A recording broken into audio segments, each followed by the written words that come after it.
Salam sejahtera, jumpa lagi dalam Renungan San Barto.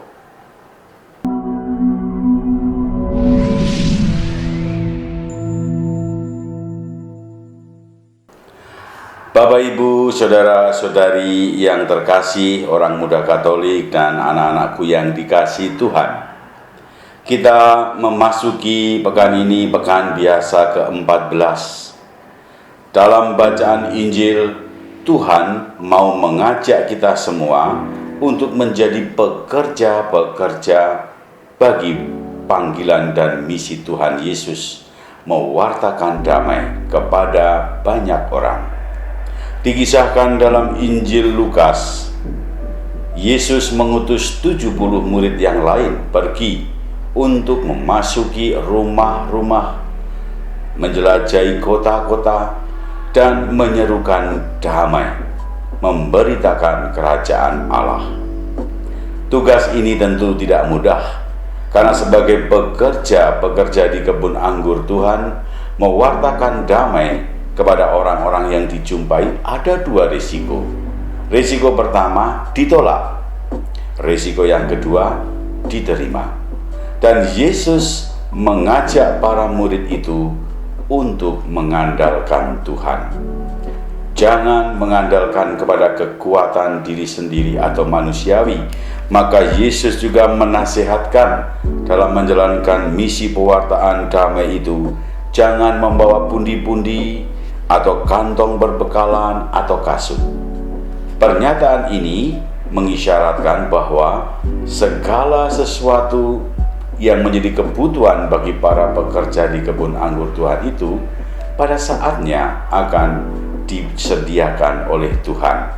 Oleh karena itu, tidak perlu kita terikat atau hanya mengandalkan kekuatan-kekuatan dan harta berbekalan duniawi itu.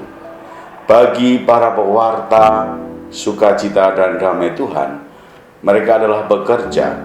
Maka ketika mereka diterima lalu mendapatkan upah berupa misalnya disuruh makan dan minum ketika singgah di rumah itu, itulah yang menjadi upah bagi seorang pekerja. Namun jika mengalami penolakan, sesungguhnya juga bukan menjadi satu beban.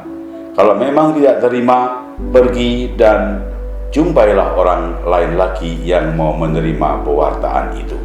Saudara-saudari yang terkasih, kadangkala kita juga mau menjadi pewarta damai. Kita menawarkan damai. Kita ingin berdamai di tengah kehidupan kita, perjumpaan kita dengan banyak orang. Namun, ketika kita menghadapi penolakan, janganlah kecil hati, janganlah putus asa, karena sesungguhnya masih banyak orang yang juga membutuhkan pewartaan damai itu. Dikisahkan dalam Lukas itu kemudian bagaimana ke-70 murid itu kemudian kembali kepada Yesus dan men-sharingkan pengalaman mereka. Mereka bersukacita karena mereka telah menjalankan misi mewartakan damai itu. Dan Yesus mengatakan, berbahagialah karena dengan demikian namamu tercatat di surga. Saudara-saudari yang terkasih, kita semua mungkin termasuk dari ke-70 murid Yesus itu. Maka bersiaplah kita untuk pergi diutus menjadi pekerja-pekerja dan menuai sukacita dan damai di hadapan banyak orang yang kita jumpai. Selamat merayakan hari Minggu dan sukacitalah senantiasa dalam keluarga, dalam lingkungan pekerjaan dan dimanapun kita berada.